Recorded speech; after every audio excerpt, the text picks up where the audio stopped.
Hi guys, నేను ఇప్పుడు మాట్లాడడానికి రెస్లింగ్ అప్డేట్స్ గురించి. రేపు WWE మండే నైట్ రాలో నిక్ ఆల్డిస్ జనరల్ మేనేజర్గా అయితే ఉండబోతాడు ఆడమ్ పియర్స్ బదులు. సో మరి ఏమన్నా జరుగుతుందా, నిక్ ఆల్డిస్ వస్తాడంటే లేదా అనేది చూడాలి. ఇది ఆడమ్ పియర్సే మనకి సోషల్ మీడియాలో పోస్ట్ చేయడం జరిగింది. డాక్టర్స్ తను అడ్వైస్ చేసిల్లంట ఈ వీక్ నువ్వు ఆఫ్ తీసుకో అని. సో అందువల్ల నిక్ ఆల్డిస్ అయితే రీప్లేస్ చేస్తాడు స్మాక్ డౌన్ జనరల్ మేనేజర్. అంతేకాకుండా బెక్కీ లించ్ లైరా వాల్కిరియా మీద టర్న్ అయింది. సో ఎందుకు ఏం జరిగింది అనేది అయితే చెప్తుంది బెక్కీ. దాంతోపాటు Seth Rollins, Braun Breakker and Paul Heyman కూడా ఉండబోతారు. లోగన్ పాల్ కూడా ఒక స్పెషల్ మెసేజ్ డెలివర్ చేస్తారంట రేపు రాలో. మరి అది ఏం మెసేజ్ అనేది చూడాలి. అంతేకాకుండా రియా రిప్లీ వర్సెస్ రాక్సైన్ పెరేస్ 1-on-1 మ్యాచ్ కూడా మనకి రేపు రాలోనైతే ఉండబోతుంది. దాంతోపాటు గుంతర్ సస్పెండ్ అయిన మన అందరూ తెలుసు. Pat McAfee and Michael coal మీద అటాక్ చేసిన తర్వాత అయితే ప్యాట్ మెకఫీ దాన్ని రేపు అడ్రస్ చేస్తాడు. సో మరి ఏం మాట్లాడతాడు ప్యాట్ మెకఫీ గుంతర్ అటాక్ గురించి అనేది అయితే చూడాలి. సో అది గైస్ రా రేపు సెటప్ అయితే ఉంది. సో చాలా ఇంట్రెస్టింగ్ ఉంది ఈ విషయాలు. మరి నిక్ ఆల్డిస్ వస్తాడంటే మరి ఏమన్నా సెగ్మెంట్లో ఇన్వాల్వ్ అవుతాడా, అసలు ఏం జరగబోతుంది?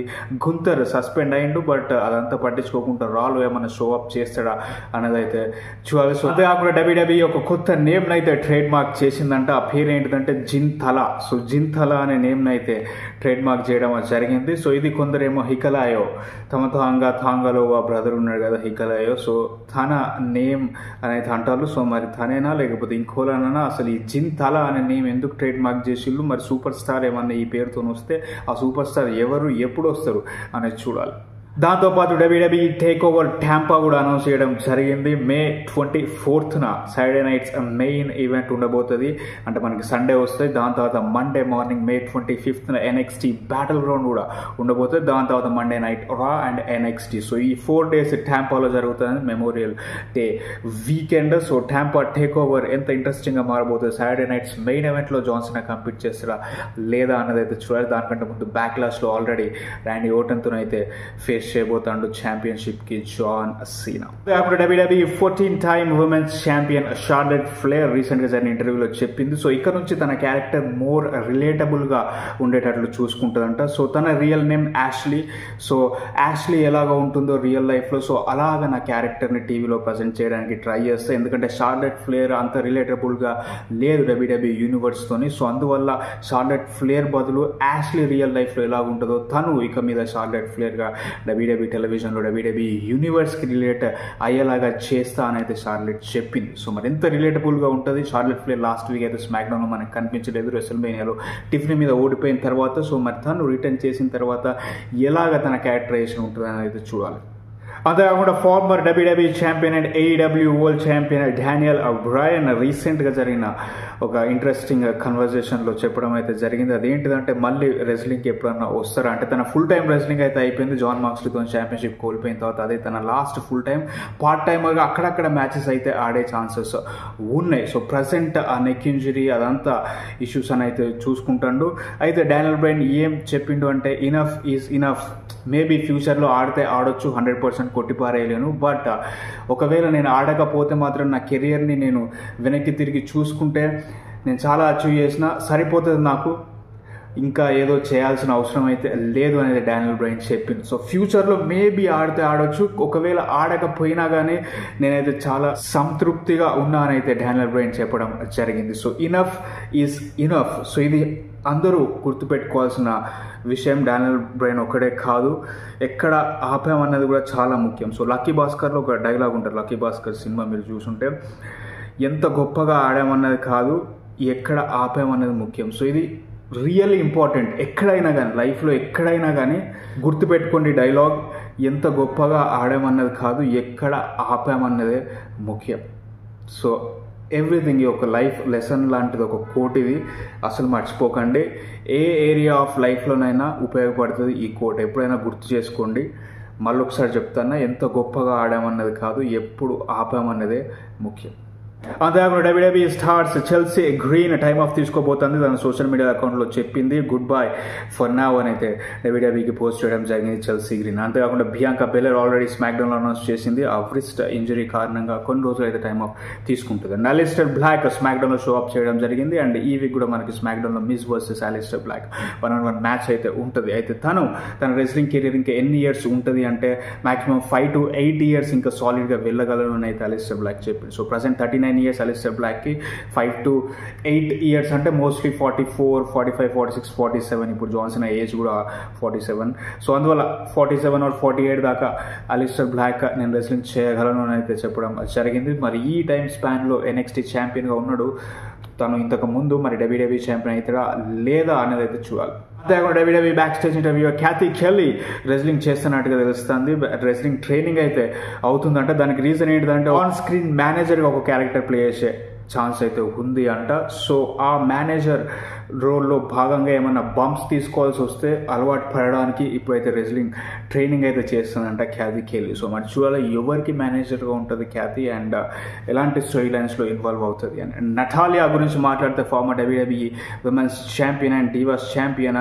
సో తను రీసెంట్గా GCW బ్లడ్ స్పోర్ట్ ఈవెంట్లో అయితే కంపీట్ చేయడం జరిగింది. కంపీట్ చేయడమే కాదు మాయు పైన నటాలియా గెలిచిన తర్వాత NWA women's champion Kenzie Paige and Natalya brawl కూడా చోటు చేసుకోవడం జరిగింది. So May 17th Crockett promotions నిర్వహిస్తున్న రెస్లింగ్ ఈవెంట్లో Natalya versus Kenzie Paige for the WWE NWA women's championship match అయితే ఉండబోతుంది. సో మన నటాలియా కెన్జీ పేజ్ని ఓడించి న్యూ NWA ఉమెన్స్ ఛాంపియన్ అయితే లేదా అనేది చూడాలి. బట్ వెరీ ఫెంటాస్టిక్ మ్యాచ్ GCWలో జరిగింది Mayu versus Natalya. WWE producers and officials కూడా చాలా ఇంప్రెస్ అయ్యారు నటాలియా పర్ఫార్మెన్స్ పట్ల. సో మరి ఇదే పుల్ ఆఫ్ చేయగలుగుతుందా, న్యూ NWA ఉమెన్స్ ఛాంపియన్ అవుతుందా, కెన్జీ పేజ్ని ఓడించి May 17th లేదా అనేది అయితే చూడాలి. But really good thing Natalya WWEలో అంత స్క్రీన్ టైం కానీ లేకపోతే ఇప్పుడు అంత రాకపోయినప్పటికీ తను అవుట్ సైడ్ WWE ఈవెంట్స్లో కూడా చాలా బాగా పేరైతే తెచ్చుకుంటుంది. అండ్ ఆఫ్ కోర్స్ చాలా ఇయర్స్గా only women in WWE to have this longest span of time in WWE Natalia.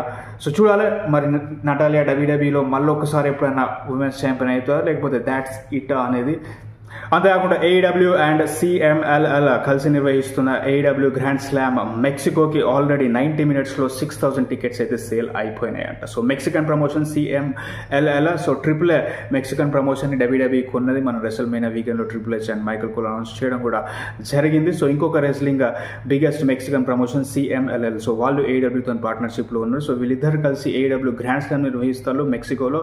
దాంతోపాటు జపనీస్ ప్రమోషన్ స్టార్ డమ్ రీసెంట్గా క్వీన్ డమ్ ఈవెంట్కి 7,503 టికెట్స్ అయితే సేల్ అయిపోయినాయంటే రియల్లీ వెరీ గుడ్ థింగ్ అని చెప్పుకోవచ్చు జపనీస్ ఉమెన్స్ రెస్లింగ్కి. సో ఇది హైయెస్ట్ అటెండెన్స్ స్టార్ డమ్ హిస్టరీలోనే క్వీన్ డమ్ రెస్లింగ్ ఈవెంట్కి 7,503 అటెండెన్స్ అయితే రావడం. సో ఇందులో Tam Nakano career versus career మ్యాచ్లో ఓడిపోయి ప్రో రెస్లింగ్కి అయితే గుడ్ బై చెప్పడం జరిగింది. సో జూలియా ట్రెండ్ అవుతుంది ట్విట్టర్లో. దానికి రీజన్ ఏంటంటే టామ్ నకానా. సో జూలియా స్టార్డమ్ నుంచి మ్యారీగోల్డ్ ప్రమోషన్. సో స్టార్డమ్లో ఉన్న రోజీ ఒగావా స్టార్డమ్ నుంచి బయటకు వచ్చి కొన్ని ఇష్యూస్ వల్ల మ్యారీగోల్డ్ అనే all women's Japanese wrestling promotion అయితే స్టార్ట్ చేసిండు. సో అక్కడ తను జూలియా లాస్ట్ మ్యాచ్ ఆడినప్పుడు టామ్ నకానాతో చెప్పింది. టామ్ నకానా కూడా జూలియాతో అన్నది, నువ్వు దీని తర్వాత ఎక్కడికి వెళ్ళినా ఎక్కడున్నా సరే నా లాస్ట్ మ్యాచ్ అయితే నీతోనే ఉంటుంది. సో నీతోనే నేను కెరీర్ ఎండ్ చేస్తాను అయితే టామ్ నకానా చెప్పడం జరిగింది. కానీ ఇప్పుడు జూలియా లేకుండానే టామ్ నకానా కెరీర్ని అయితే ఎండ్ చేయడం జరిగింది స్టార్ డమ్లో. సో తను ఇచ్చిన బాట నిలబెట్టుకోలేదు అన్నట్టుగా ట్విట్టర్లోనైతే ట్రెండ్ అవుతుంది. బట్ జూలియా వాళ్ళిద్దరు కలిసిన ఒక ఫోటోని అయితే షేర్ చేయడం జరిగింది స్టార్ డమ్లో ఆ మ్యాచ్ అయిపోయిన తర్వాత. సో స్టార్ డమ్ నుంచి మనకి ఇయో స్కై కావచ్చు ఆల్మోస్ట్ ఆల్ జపనీస్ రెస్లర్స్ ఇప్పుడైతే ఎవరెవరు WWEలో ఉన్నారో వాళ్ళందరూ స్టార్ డమ్లో కంపీట్ చేసిన వ్యక్తులే. అంతెందుకు స్టెఫనీ వాకెర్ కూడా స్టార్ డమ్లో కంపీట్ చేసింది. అంత ఇంపాక్ట్ ఉంది జపనీస్లో స్టార్ డమ్ అంటే. సో స్టార్ డమ్ అనేది ఓన్లీ విమెన్స్ రెస్లింగ్ ప్రమోషన్. అంతేకాకుండా TNA పేపర్వ్యూ రెబెలియన్ అయితే అయిపోయింది ఈ రోజు మార్నింగ్. సో 3 మెయిన్ ఈవెంట్స్గా పిలిచిళ్ళు TNA రెబెలియన్లో. ఫస్ట్ మెయిన్ ఈవెంట్ ఏంటంటే women's knockouts championship match Masha Slamovich versus Tessa Blanchard. ఇంట్లో మాస్టర్ స్లామోవిచ్ టెస్సా బ్లాంచర్డ్ని ఓడించి తన నాకౌట్స్ ఛాంపియన్షిప్ రిటైన్ చేసుకుంటుంది. అంతేకాకుండా ఇంకొక main event tag team match Nick Nemeth former AEW WWE star డాక్ జిగ్లర్ వర్సెస్ తన బ్రదర్ రాయన్ నెమెత్తో కలిసి Hardy Boys Jeff Hardy and Matt హార్డీతోని ట్యాగ్ టైటిల్స్కి అయితే కంప్లీట్ చేయడం జరిగింది. ఇందులో హార్డీ బాయ్స్ని ఓడించి Ryan and Nick Nemeth new TNA tag team champions అయితే అవుతారు. అండ్ మెయిన్ ఈవెంట్లో triple threat match Frankie Kazarian versus Joe Hendry versus Ethan Page match జరిగింది. ఇందులో జో హెన్రీ ఈథన్ పేజ్ని అండ్ కజేరియన్ని ఓడించి తన ఛాంపియన్షిప్ రిటైన్ చేసుకుంటాడు. సో రిటైన్ చేసుకున్న తర్వాత సెలబ్రేట్ చేసుకుంటా అంటే ట్రిక్ విలియమ్స్ వచ్చి అయితే అటాక్ చేయడం జరుగుతుంది. So Trick Williams versus Joe Hendry for the TNA world championship ఫ్యూచర్లో ఉండే ఛాన్స్ ఉంది. ఫ్యూచర్లో ఆర్ లేకపోతే బ్యాటిల్ గ్రౌండ్లో కూడా ఉండొచ్చు, ఎందుకంటే నెక్స్ట్ ప్రీమియం లైవ్ ఈవెంట్ బ్యాటిల్ గ్రౌండ్ కాబట్టి. అంతేకాకుండా match of the night TNA Rebellion నుంచి అయితే Santana versus Mustafa Ali match జరిగింది. ముస్తఫా అలీ ఎంట్రన్స్ అయితే చాలా బాగుంది. రెబేలియన్లో ఒక Indian kind of style dance గ్రూప్తోనైతే థీమ్ సాంగ్ ప్లే చేసుకుంటా వస్తాడు ముస్తఫా అలీ. సో ఈ ఫాల్స్ కౌంట్ నోవేర్ మ్యాచ్ ఫెంటాస్టిక్గా పుల్ అవుట్ చేసిలో 100% మ్యాచ్ ఆఫ్ ద నైట్ ఇది. శాంటానా ముస్తఫా అలీని ఓడించి అయితే ఈ మ్యాచ్లో గెలవడం జరుగుతుంది. సో అది స్టోరీ గైస్, అండ్ అవి ఇప్పుడు కొన్ని wrestling update. Thank you so much for watching.